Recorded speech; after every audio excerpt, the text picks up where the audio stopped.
Nós vamos ver agora o momento de aflição de Jesus no Getsêmani. Nós vamos ver que Jesus ele vai ser preso. Nós vamos ver o julgamento de Jesus no Sinédrio. E Pedro, como Jesus tinha dito, negando Jesus. Abre inicialmente a sua Bíblia em Marcos 14. Nós vamos ler do verso 32 ao 42. Marcos 14, de 32 a 42. Diz assim a palavra do Senhor. Então foram para um lugar chamado Getsêmani. E Jesus disse aos seus discípulos: sente-se aqui enquanto vou orar. Levou consigo Pedro, Tiago e João, e começou a ficar aflito e angustiado. E disse-lhes: a minha alma está profundamente triste, numa tristeza mortal. Fiquem aqui e vigiem. Indo um pouco mais adiante, prostrou-se e orava para que, se possível, fosse afastado dele aquela hora. E dizia: Abba, Pai, tudo é possível, afasta de mim este cálice, contudo não seja o que eu quero, mas sim o que tu queres. Então voltou aos seus discípulos e os encontrou dormindo. Simão, disse ele a Pedro, você está dormindo? Não pode vigiar nem por uma hora? Vigiem e orem para que não caia em tentação. O espírito está pronto, mas a carne é fraca. Mais uma vez ele se afastou e orou, repetindo as mesmas palavras. Quando voltou de novo, os encontrou dormindo, porque os seus olhos estavam pesados e eles não sabiam o que lhe dizer. Voltando pela terceira vez, ele lhes disse: vocês ainda dormem e descansam? Basta, chegou a hora. Eis que o Filho do Homem está sendo entregue nas mãos dos pecadores. Levanta-se e vamos. Aí vem aquele que me trai. Vamos orar? Pai, obrigado pela tua palavra, Pai, palavra que foi lida e que vai ser meditada nesse momento. Que teu Santo Espírito fale aos nossos corações. Estejamos sensíveis à sua voz, ó Pai. E que o Senhor fale aquilo que o Senhor deseja nos falar nessa noite. Essa é a nossa oração, em nome de Jesus. Amém. Nós falamos a semana passada, dentro dessa introdução que eu fiz, que Jesus, ele tem consciência de tudo o que acontecerá. Jesus, ele está no controle de tudo. Ele caminha para o seu destino sozinho, mas ainda assim, absolutamente soberano. Jesus havia profetizado sobre a traição de Judas. Jesus havia profetizado, havia falado sobre o abandono dos discípulos. Jesus havia profetizado, Jesus havia falado sobre a negação de Pedro. E nós veremos agora que a profecia sobre o seu abandono por parte dos discípulos estava se cumprindo antes mesmo que os discípulos pudessem imaginar. Jesus e os seus discípulos vão para um lugar chamado Getsêmani, aqui que nós lemos, e ele deixa 8 dos seus discípulos à entrada do jardim, e para um lugar mais adiante, ele leva consigo Pedro, Tiago e João. Como ele fez, nós já vimos alguns versos atrás, alguns capítulos atrás, naquele momento da transfiguração. E Jesus, quando ele chega ali naquele momento, e ele está com esses 3 discípulos, ele diz assim: a minha alma está profundamente triste, numa tristeza mortal, fiquem aqui e vigiem. Jesus, ele está tomado de pavor.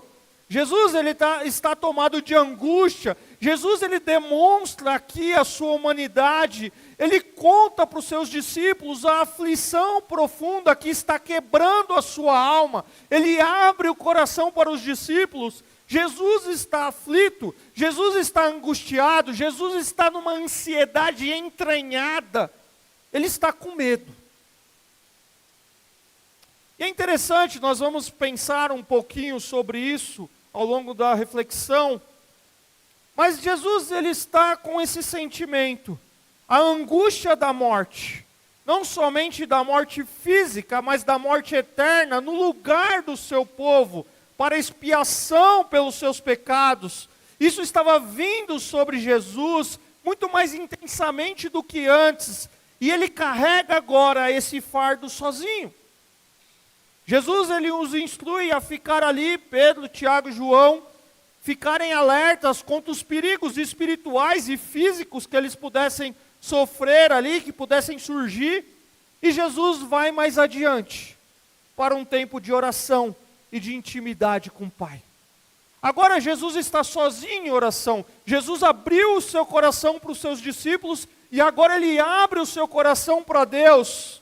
E o texto diz nos versos 35 a 36, indo um pouco mais adiante, prostrou-se e orava para que, se possível, fosse afastada dele aquela hora.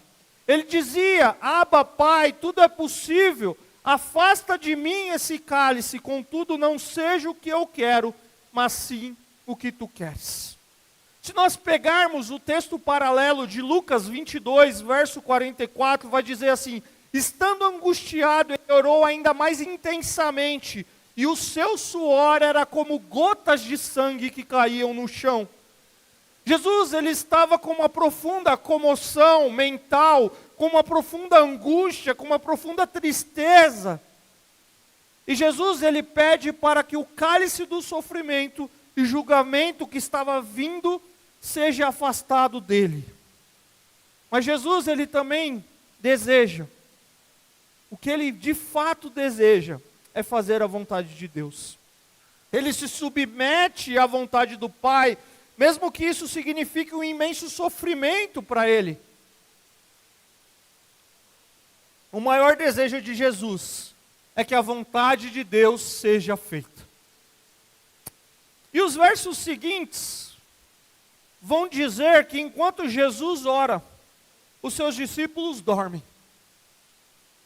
Ele chama a atenção deles, dando destaque aqui principalmente em Pedro, dizendo que não era o momento para dormir. Eles não estão enfrentando a crise de Jesus, eles não estão preparados para as provações pelas quais teriam que passar. E por isso, eles possivelmente também cansados do dia que eles tiveram, eles não estão preparados para aquele momento. Eu não sei se você já dormiu numa hora errada, já dormiu? Eu tinha um professor do seminário que ele tinha uma daquelas vozes boa de ouvir, e a aula dele era num dia o seminário tinha uma sala que tinha as poltronas mais gostosas, assim, e a gente não estudava ali em todas as aulas, era só daquele professor, e juntava aquela poltrona, junto à voz do professor, na aula dele, eu confesso que eu dei vários cochilos. É dormir na hora errada, eu não posso dormir na aula, eu estou no seminário, eu tenho que me preparar, a história do cristianismo, eu preciso ouvir o que o professor está ensinando. E aqui é muito mais sério do que isso, eles estão com Jesus, Jesus está falando para eles o caminho da cruz, Jesus falou para eles o que iria acontecer, eles estão num jardim, Jesus está orando, Jesus deixa outros ali, vai com 3, mas eles não aguentam e eles dormem. Eles não estão preparados para aquilo que eles haveriam de enfrentar com Jesus. E eu quero começar a olhar com vocês para esses relatos de uma forma mais prática, e trazendo reflexões para nós, porque é interessante que quando nós lemos o que eu já introduzi aqui, e quem conhece um pouco de acontecimentos da história, de forma geral, sabe de relatos, de líderes e de mártires, que encararam a morte, mostrando calma, confiança e frieza em seus últimos momentos de vida.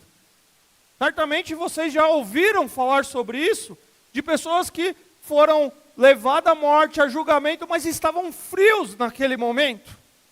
Alguns relatos dizem que alguns até louvavam a Deus enquanto eram cortados e jogados em fogueiras. Mas a grande pergunta é que se nós podemos assemelhar esses relatos da história com a descrição que Marcos nos fornece das últimas horas de Jesus. Jesus estava enfrentando aqui, queridos, algo que nenhum outro ser humano da história e nenhum outro mártir tiveram que enfrentar.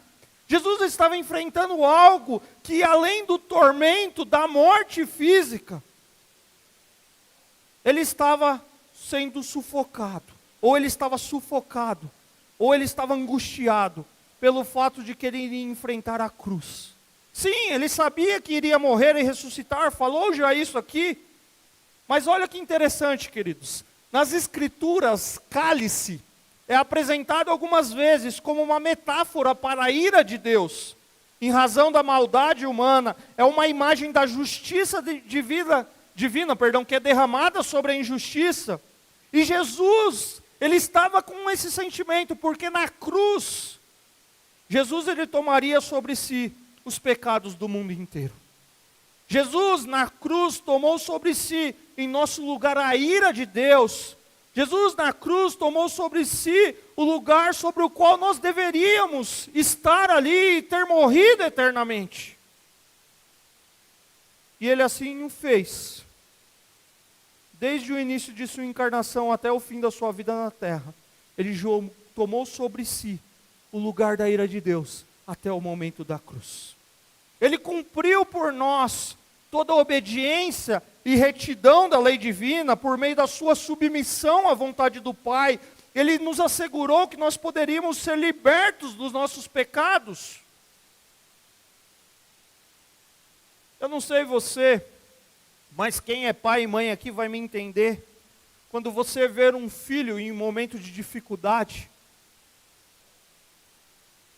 e a gente imagina muitas vezes que nós queríamos estar ali naquele local. Eu me lembro que quando a Lívia nasceu, nos primeiros dias de vida dela, ela teve um probleminha e teve que tirar sangue, fazer exame de urina. E um bebê de 4, 5 dias tirando sangue, você daria tudo para você estar naquele lugar.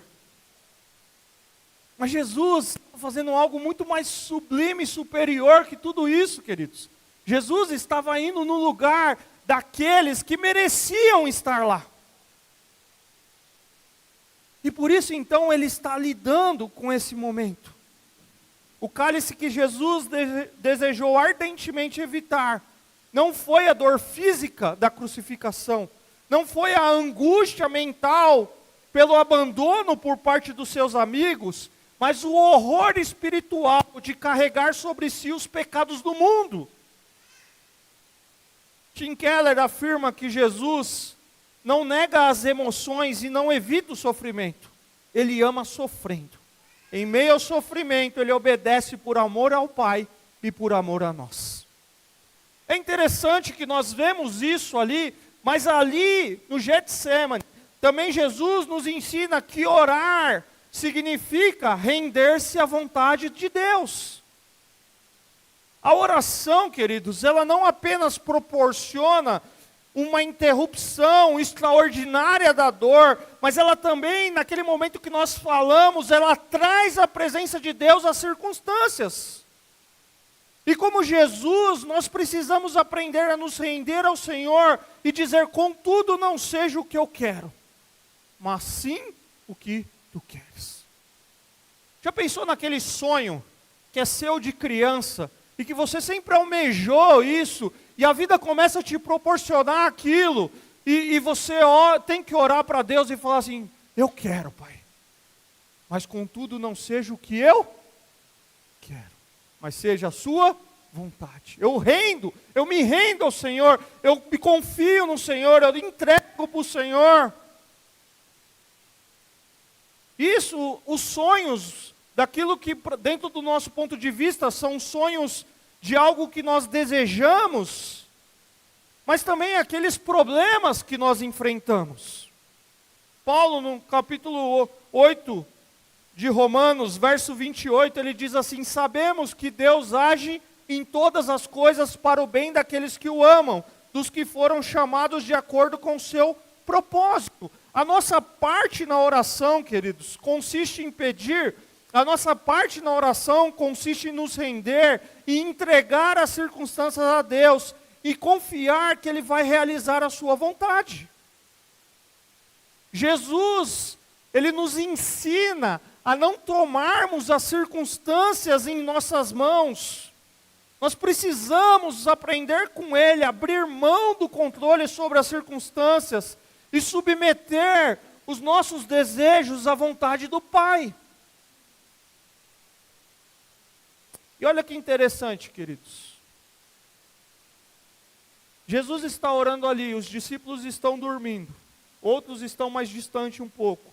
E os discípulos de Jesus, eles eram tão fracos como nós somos.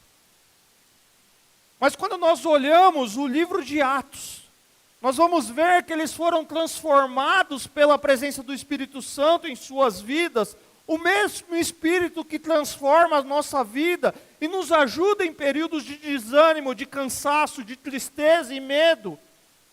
E nos ajuda e nos ensina a orar, dizendo, faça a sua vontade. Que nos ensina a nos render à vontade de Deus. Nós dependemos da força de Cristo o tempo todo. Irmãos e irmãs, vocês que estão ouvindo essa mensagem, vocês sabem de forma prática que a vida não é um estado constante de alegria, a vida não é um estado constante de animação, de bem-estar. Nós temos momentos de desânimos, nós temos momentos de sofrimento, nós temos momentos de dificuldades, nós temos momentos que nós ficamos em crises com algumas coisas e nós devemos buscar a Deus o tempo todo. Mas especialmente nesses momentos, com lágrimas nos olhos, nós devemos buscar a Deus em oração e dizer, Senhor, me ajude, Senhor, me perdoe, Senhor, me fortaleça, Senhor, traga alegria e confiança em meu coração, Senhor, que não seja o que eu quero, mas sim o que Tu queres. Jesus nos ensina, nesse momento, que Ele está vivendo, que Ele está indo para a cruz, carregando o pecado da humanidade, que nós devemos orar, se possível, afasta de mim esse cálice. Contudo, não seja o que eu quero, mas sim o que Tu queres.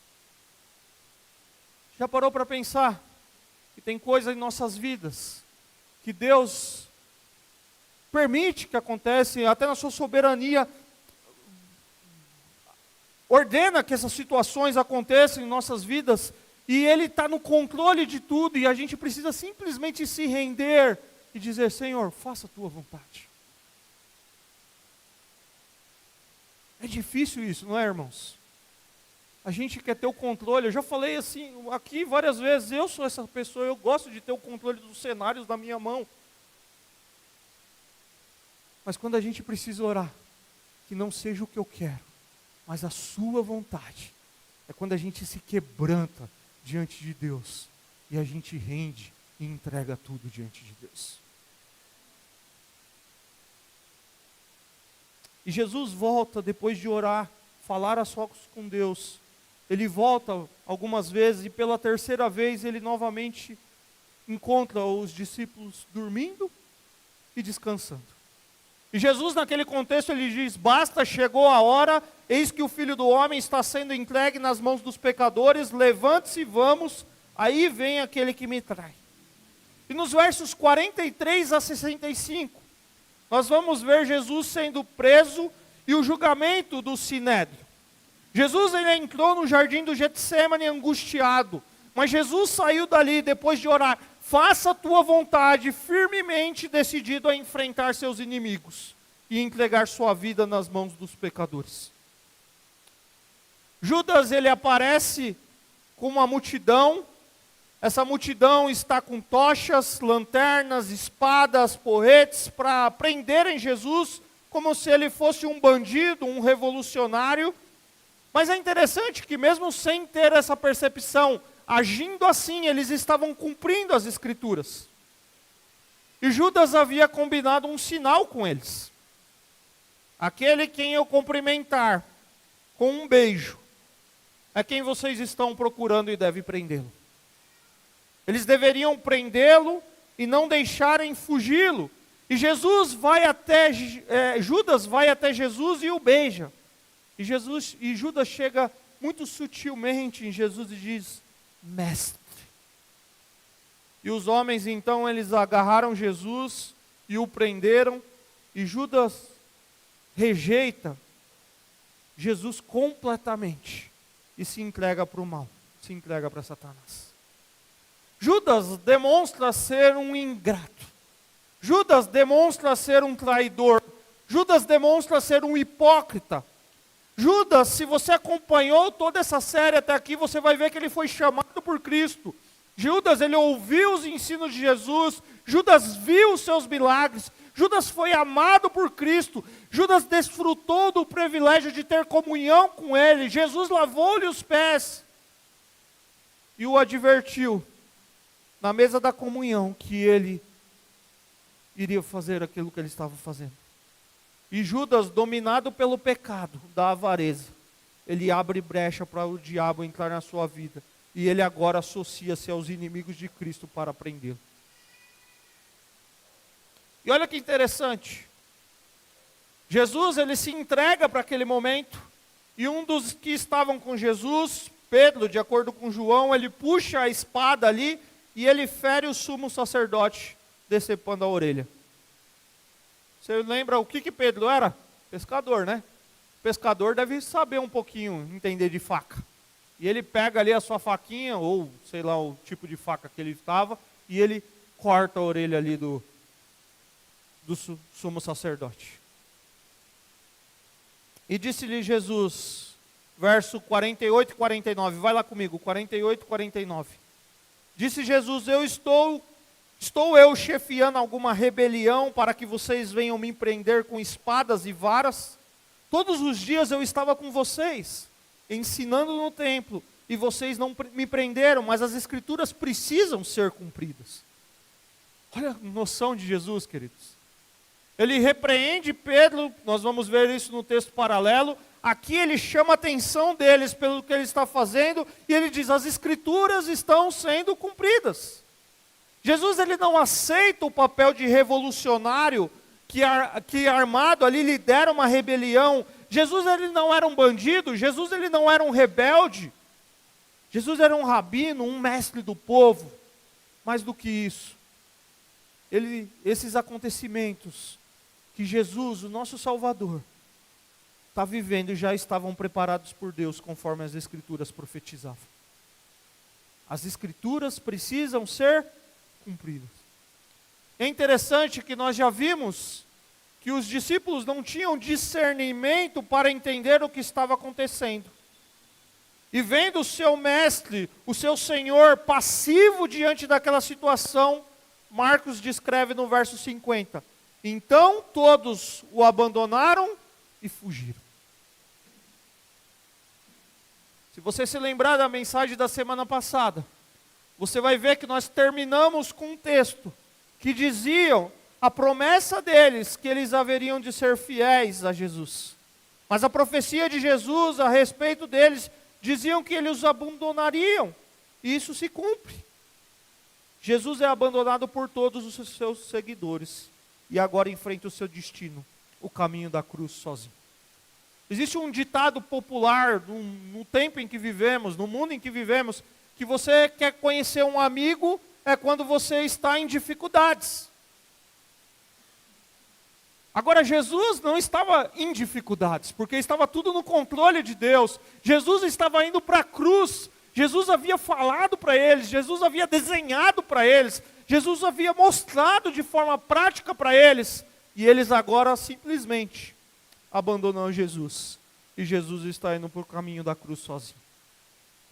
Pedro e os outros discípulos, que tinham passado os anos ao seu lado, abandonaram a Jesus ao primeiro teste de resistência.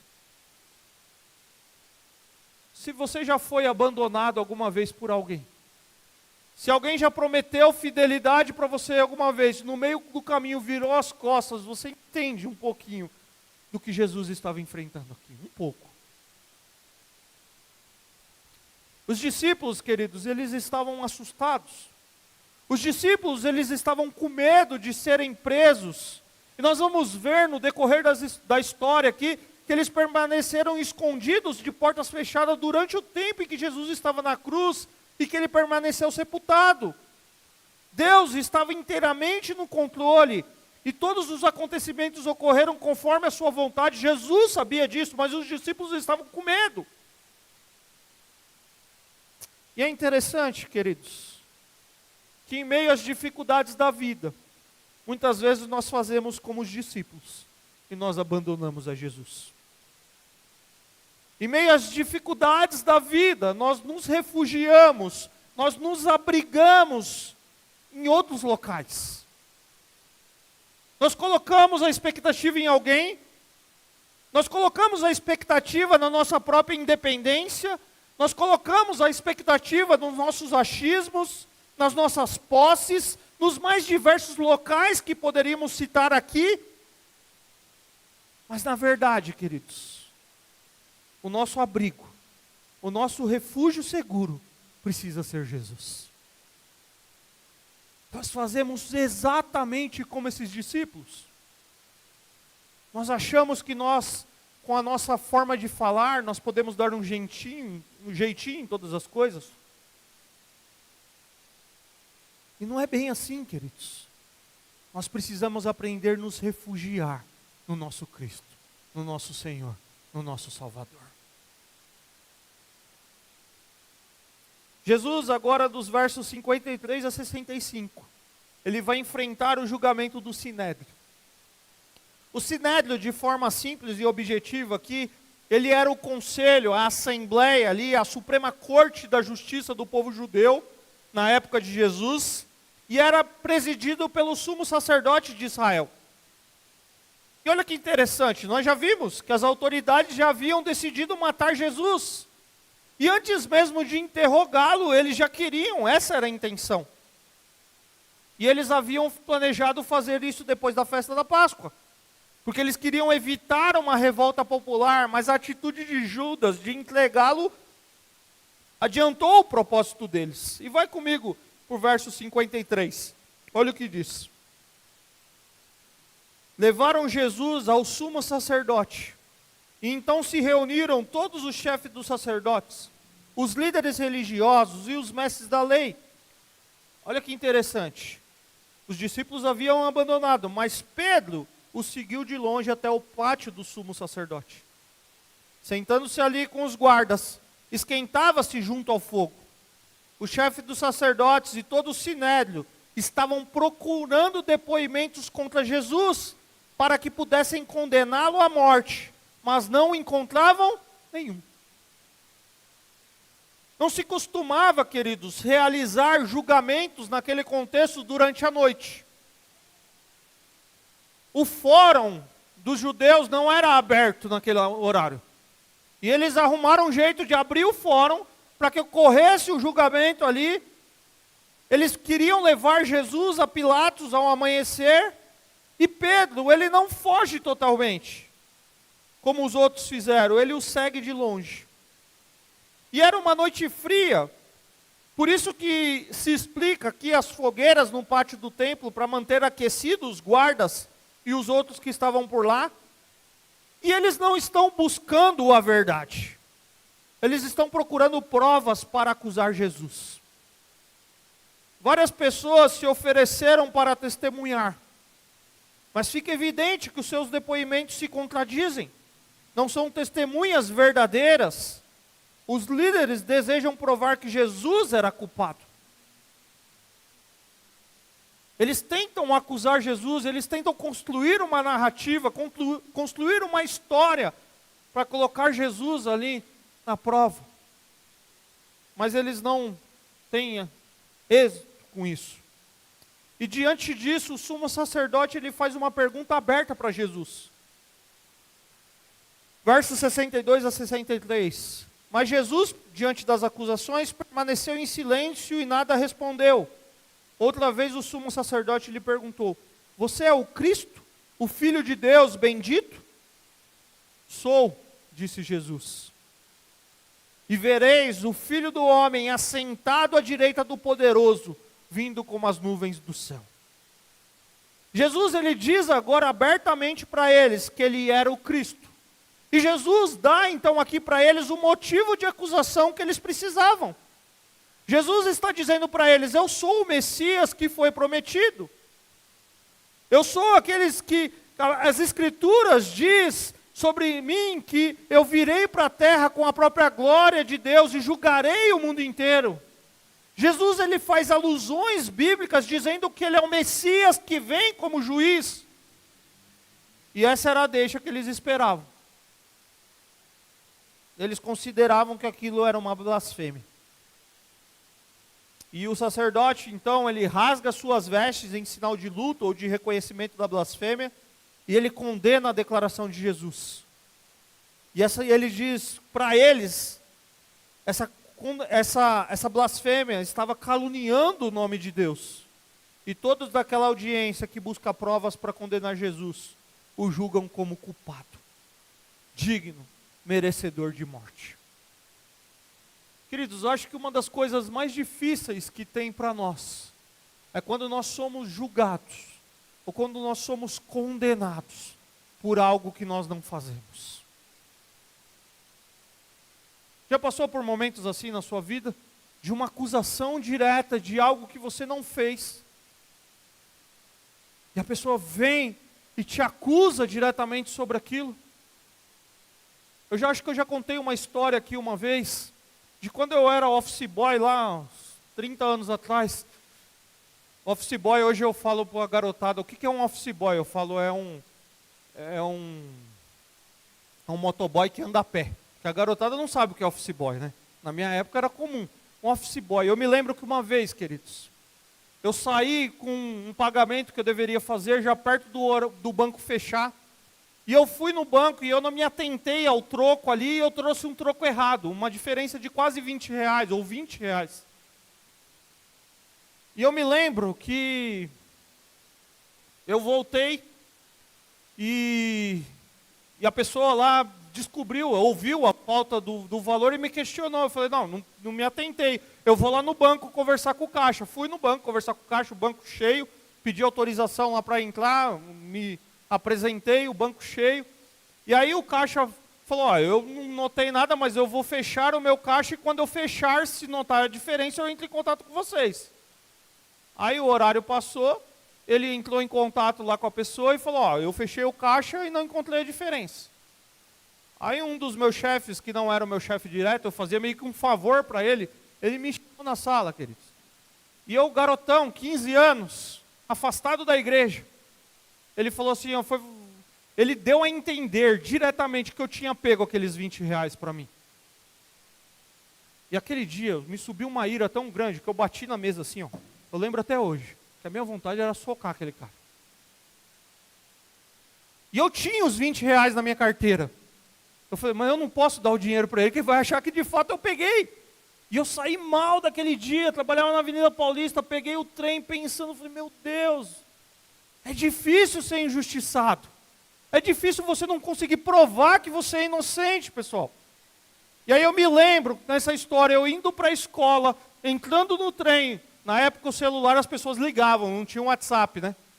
A pessoa me liga lá da empresa e falou, Bruno, acharam o dinheiro, o caixa do banco ligou aqui, ele fez lá o serviço do caixa e ele achou a diferença. A vontade que eu tinha naquele dia era de dizer, tá vendo? Eu sou inocente. Vocês estão me condenando por algo que eu não fiz, chegar no dia seguinte e pedir demissão. Mas, queridos, o que Jesus estava enfrentando aqui é muito maior do que esse exemplo que eu estou dando para vocês. Ele sabia que ele era inocente, ele sabia que ele estava indo para um caminho de cruz para pagar um pecado da humanidade, mas ele não se justifica. Ele fala, eu sou mesmo o Messias.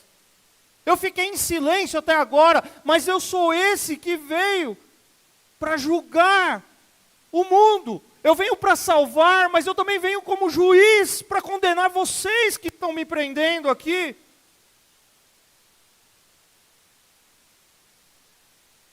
E eles não deram para Jesus muitos direitos de resposta. E embora Roma proibisse o sinédrio de exercitar a penalidade de morte, eles manifestam a sua ira contra Jesus. Eles não deram a Jesus nenhum direito de defesa, pois eles já haviam fechado o seu veredito. Foi você que pegou os R$20. Foi você que fraudou isso. Foi você que é o Messias, que está blasfemando contra Deus. E eles manifestam a sua ira contra Jesus. Verso 65, vai lá comigo. Antes mesmo de Roma ter condenado Jesus, verso 65. Então alguns começaram a cuspir nele, vendaram-lhe os olhos e dando-lhes murros diziam: profetize!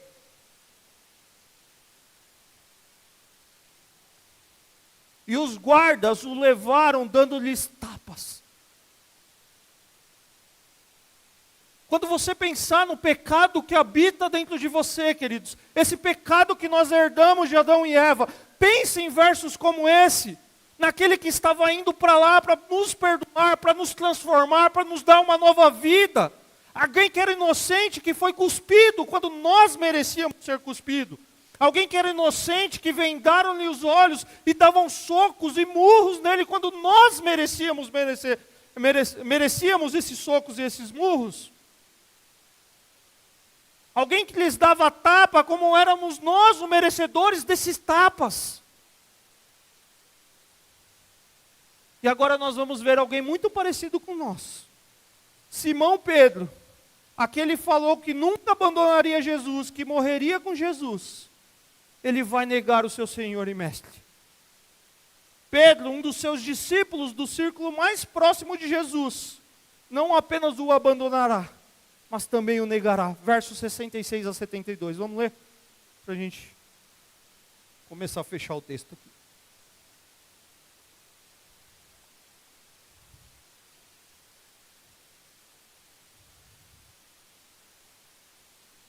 Estando Pedro embaixo no pátio, uma das criadas do sumo sacerdote passou por ali. Vendo Pedro aquecer-se, olhou bem para ele e disse: você também estava com Jesus o Nazareno. Contudo, ele o negou, dizendo: não o conheço, nem sei do que você está falando. E saiu para o alpendre. Quando a criada o viu lá, disse novamente aos que estavam por perto: esse aí é um deles. De novo ele negou. Pouco tempo depois, os que estavam sentados ali perto disseram a Pedro: certamente você é um deles, você é galileu. E ele começou a se amaldiçoar e a jurar: eu não conheço o homem a quem vocês estão falando. E logo o galo cantou pela segunda vez. Então Pedro se lembrou da palavra que Jesus lhe tinha dito: antes que 2 vezes cante o galo, você me negará 3 vezes. Como termina aí na sua Bíblia? E se pôs a chorar. Enquanto Jesus estava sofrendo abusos físicos e psicológicos, Pedro ele não estava muito longe dali, ele está no pátio do palácio, se esquentando de boa ali, vendo o mestre de longe. E o capítulo 14 termina com esse relato da vida de Pedro. Termina descrevendo como é possível falhar quando nós não seguimos as orientações de Jesus. Queridos, Pedro andou com Jesus. Pedro caminhou com Jesus. Pedro estudou na escola de Jesus. Mas ele não seguiu as orientações de Jesus e por isso ele falhou. Você pode vir para a igreja todo domingo. Você pode ser nascido dentro de um contexto de um cristão. Você pode ter vivido a sua vida inteira debaixo de um ensino bíblico. Mas se você não seguir as orientações de Jesus, certamente, eu e você, se vivermos assim, falharemos. Uma criada, ela identifica Pedro e o aponta como discípulo de Cristo, mas ele nega isso. Ele diz assim: eu não conheço, nem sei do que você está falando. E ele vai para um outro lugar. E de novo, ele nega. E pouco tempo depois, os que estão ali perto disseram: você é um deles, você é galileu. E ele vai dizer: eu não conheço o homem de quem vocês estão falando. Pedro nega conhecer a Jesus para criado. Pedro nega um grupo de servos. Pedro nega ser discípulo de Jesus e diante de todos os presentes que reconhecem o seu sotaque galileu, ele jura não conhecer a Jesus. E o galo canta pela segunda vez. Então Pedro se lembrou das palavras de Jesus. E eu imagino que, não suportando a sua maneira de agir, ele se arrepende e ele sai dali chorando. O texto paralelo de Lucas 22, versos 61 e 62 vai dizer assim: o Senhor voltou-se e olhou diretamente para Pedro Então Pedro se lembrou da palavra que o Senhor lhe tinha dito: antes que o galo cante, hoje você me negará 3 vezes. Saindo dali, chorou amargamente.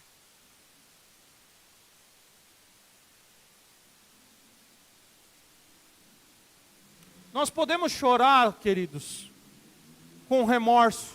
Nós podemos chorar com arrependimento, como Pedro demonstra aqui. Mas nós podemos chorar também com medo da punição daquilo que nós fizemos. Mas o que a gente aprende com Pedro, queridos, é que a gente precisa se arrepender de quando nós desobedecemos a Deus. Se eu tivesse batido num dos meus chefes lá no R$20, o que teria acontecido comigo, queridos? Eu teria agredido alguém, eu teria sido mandado embora por justa causa e provavelmente poderia estar ligando para o meu pai para me buscar numa delegacia. E poderia estar chorando, não de arrependimento, mas de vergonha daquela situação. Eu penso que Pedro aqui estava chorando de vergonha da situação, mas Pedro também estava chorando de arrependimento. E nós somos exatamente como Pedro, queridos. Nós vamos ver na próxima semana, ou nas próximas, a continuidade dessa história. Jesus está preso, zombado, sofre açoites, ele vai ser colocado perante Pilatos, e Herodes, ele é injustamente condenado, é crucificado, morre, é sepultado, e aquele que prometeu dar a sua vida por Jesus não estava lá. Estava lamentando, estava chorando, reunido com os outros discípulos a portas trancadas, por medo dos judeus. Pedro demonstrou ser um discípulo infiel. Pedro demonstrou ser um discípulo egocêntrico. Pedro estava com medo, preocupado em priorizar as suas próprias necessidades. Ele não estava disposto a pagar o preço de seguir, de servir a Jesus neste caminho da cruz. Ele confiou mais em si mesmo do que em Jesus. E se nós fizermos uma análise do nosso coração, nós veremos que nós podemos nos identificar facilmente com Pedro. Será que nas nossas atitudes nós também não temos negado a Jesus? Será que nós não precisamos orar mais, vigiar para não cairmos em tentação como Pedro caiu?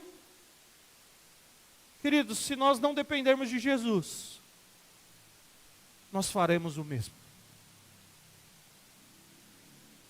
Pedro negou Jesus, e isso é muito sério. Mas diante do olhar penetrante de Jesus, Pedro foi conduzido por um processo de arrependimento. Ele percebeu aquele olhar de repreensão, mas ele também viu em Jesus aquele olhar de amor. Ele lembrou das palavras de Jesus, ele caiu em si, ele chorou amargamente.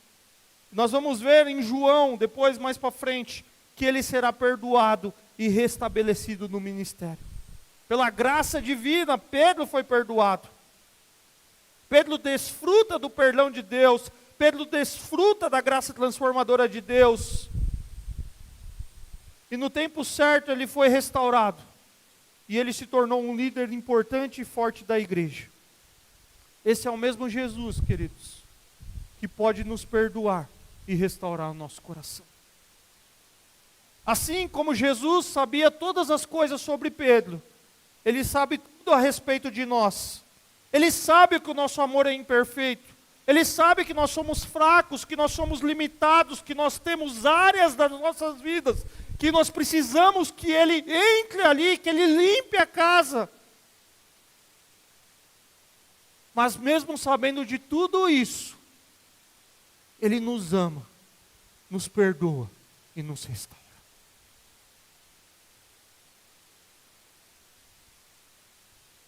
Mas só é possível viver isso, queridos, quando o olhar penetrante de Jesus atinge o nosso coração e nos quebranta na presença dEle. Só é possível ter essa casa limpa por Ele, essa área da nossa vida limpa por Ele, quando o olhar penetrante dEle olha para nós e nós olhamos para Ele, e com a sua graça, Ele limpa porque nós nos quebrantamos, ou deixamos que Ele nos quebrante na sua presença. Tem muitas coisas em nossas vidas, queridos, que nós achamos que nós dominamos, que nós achamos que nós temos controle, que nós falamos como Pedro, mas na primeira oportunidade que tem, nós caímos. E nós precisamos sentir esse olhar penetrante de Jesus, dizendo: eu sei que você é fraco, que você precisa de mim. Vocês percebem, queridos, que tudo que nós estamos falando até aqui nesse caminhar ao longo de Marcos é mostrar o quanto nós precisamos de Jesus, é mostrar para nós o quanto distante nós estamos dele. Aqueles que caminharam com eles, aqueles que viram, erraram, falharam porque estavam cheios de si, o quanto nós dependemos dele.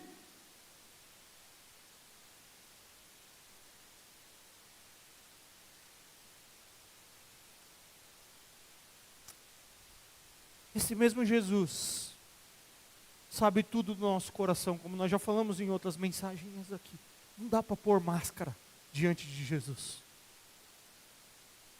O tema do retiro dos nossos jovens esse ano foi removendo as máscaras. E tem muita máscara dentro de nós, queridos, que precisa ser tirada. E só é possível quando o olhar penetrante de Jesus atinge o nosso coração e nos quebranta na presença dele. Isso não importa se você tem 1 ano de igreja, se você tem 3 meses de igreja, se você nasceu da igreja, mas se você criou algo na sua vida, ou permitiu que o mundo entrasse na sua vida em alguma área, você precisa fazer como Pedro, chorar amargamente aos pés de Cristo Jesus. Eu quero caminhar para a conclusão, dizendo que hoje nós vimos e te lembrando, de 3 cenas da história. 3 cenas dentro desse contexto maior da missão de Jesus, do seu propósito em morrer na cruz. Jesus, naquele momento de aflição, levando o pecado da humanidade, o cálice da ira de Deus, e ele dizendo: contudo não seja o que eu quero, mas faça a sua vontade. Jesus sendo preso, aguentando um julgamento injusto, totalmente parcial, querendo condená-lo, e ele fala de fato quem ele é: eu sou o Cristo, eu sou o Filho de Deus, eu sou o Messias. E Pedro, exatamente como eu e você, negando a Jesus. Jesus, ele ficou sozinho nesse momento tão difícil. Mas Jesus, ele tinha uma missão. E ele só poderia salvar o mundo, de acordo com aquilo que Deus nos revela, se ele morresse na cruz. É através da morte de Jesus, da obra de Jesus na cruz, que ele nos salva, que ele nos liberta dos nossos pecados. É através de Jesus que nós podemos ser reconciliados com Deus, nós podemos receber uma nova natureza, nós podemos nascer de novo. Nas palavras de John Stott, abro aspas, o pecado provocou separação, a crucificação de Cristo trouxe a reconciliação. O pecado produziu inimizade, a cruz nos trouxe a paz. O pecado criou um abismo entre o homem e Deus, e a cruz construiu uma ponte entre eles. O pecado quebrou a comunhão, e a cruz restaurou. Ele levou sobre si, queridos, todos os pecados do mundo. E agora nós podemos nos reconciliar com Deus, desde que nós confiemos nesse Salvador e o recebamos em nossas vidas.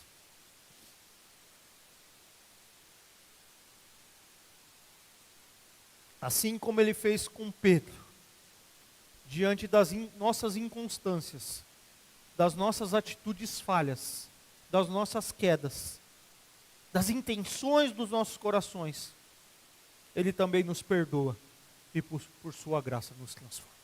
Você crê nisso? Você crê que Deus pode te perdoar, que Deus pode nos perdoar, que Deus pode nos transformar?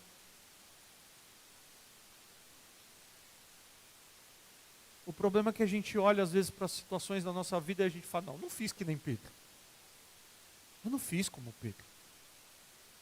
Mas a gente faz exatamente as mesmas coisas, queridos. Quando a gente se deixa envolver pelas coisas do mundo e a gente nega quem nós somos de fato, como filho de Deus.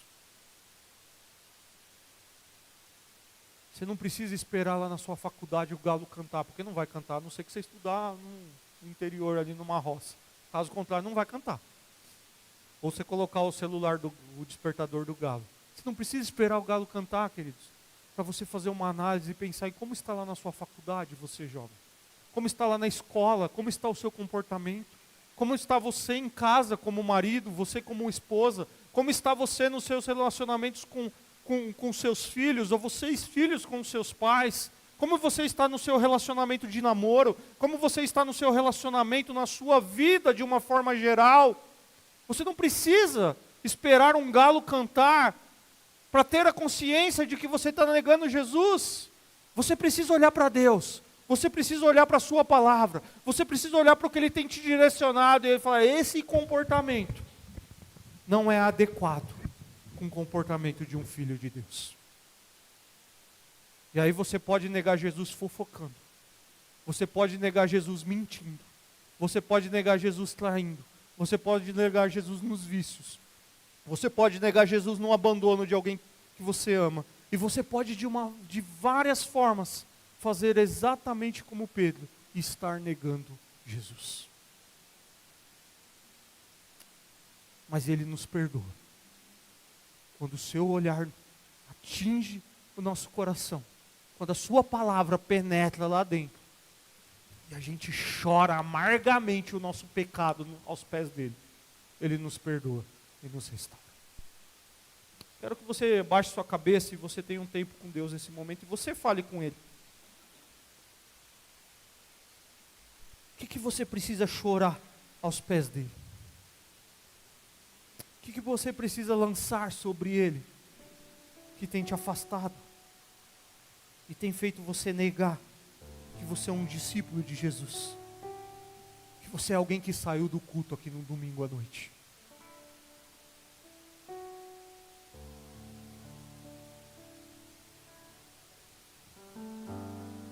Quais são os pecados que tem aí dentro, que você leu aqui, que Jesus no caminho da cruz para morrer por nós, Ele foi esbofeteado, Ele foi socado, Ele foi cuspido, Ele fez tudo isso para nos salvar, queridos. Ele fez tudo isso para nos perdoar, Ele fez tudo isso para nos dar uma nova vida, e Ele fez tudo isso para dizer, um filho meu não vive com os valores desse mundo.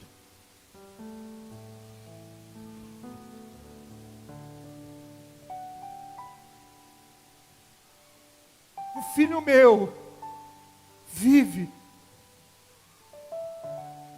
com as novas vestes, com as vestes limpas pelo sangue do Cordeiro. E é isso que Ele quer fazer com você nessa noite. Ele quer te perdoar, Ele quer te restaurar, mas você precisa chorar o seu pecado aos pés dEle.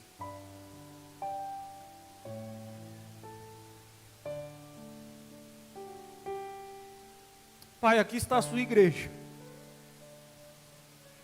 A tua palavra nos diz em outro contexto que se o teu povo que se chama pelo seu nome orar e buscar a tua face, o Senhor ouviria do céu, o Senhor perdoaria a sua terra, o Senhor mudaria aquela nação. E a verdade é que nós precisamos de uma mudança na nossa nação. Mas nós estamos talvez nessa noite olhando para o Senhor, orando ao Senhor, porque nós precisamos que o Senhor mude o nosso coração.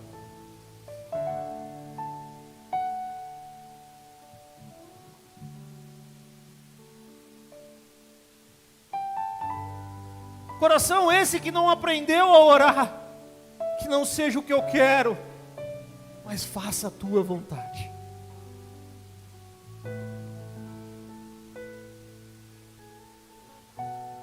Coração esse que diante das injustiças que nós sofremos nesse mundo, quer se auto-justificar e deixa de confiar no Senhor. Como eu dei esse exemplo do meu passado, que deixei de confiar no Senhor.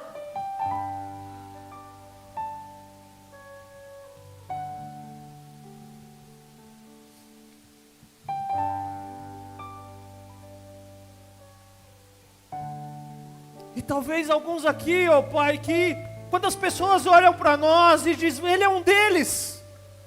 Mas as nossas atitudes demonstram, eu não o conheço. Nem sei quem Ele é. Eu nunca estive com Ele. No domingo ergue a mão, fecha os olhos, bate palma. Mas lá na segunda-feira, diz, eu não o conheço. Eu nunca estive com Ele.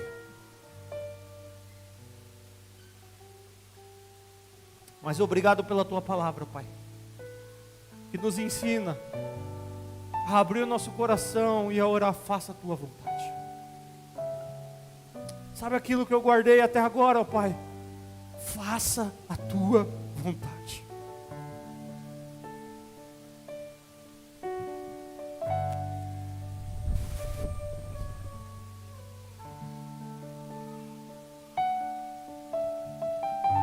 Obrigado pela Tua palavra, ó Pai, que nos ensina, como dissemos aqui, a não se auto-justificar, mas a confiar e a depender do Senhor, porque sabendo que mesmo num caminho de cruz, o Senhor estava no controle.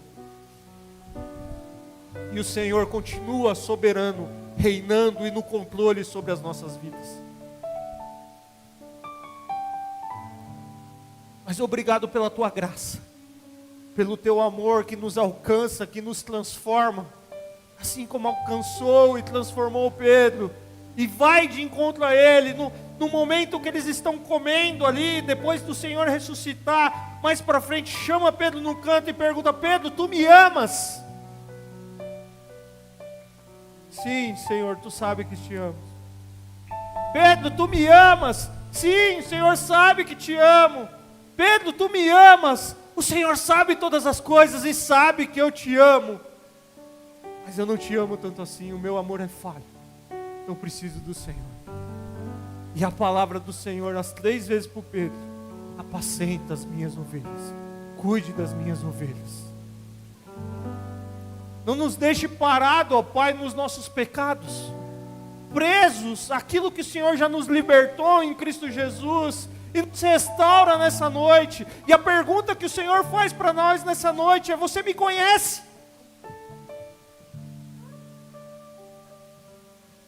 Viva como um filho do Senhor. Viva como alguém que foi transformado e está sendo transformado a cada dia. É assim que nós oramos, porque nós dependemos do Senhor. Nós dependemos da Sua bondade, da Sua graça e do Seu amor. Amém. Servo sofredor, a luz do mundo, promessa viva que se cumpriu, palavra que nos leva das trevas à luz, a escuridão não venceu.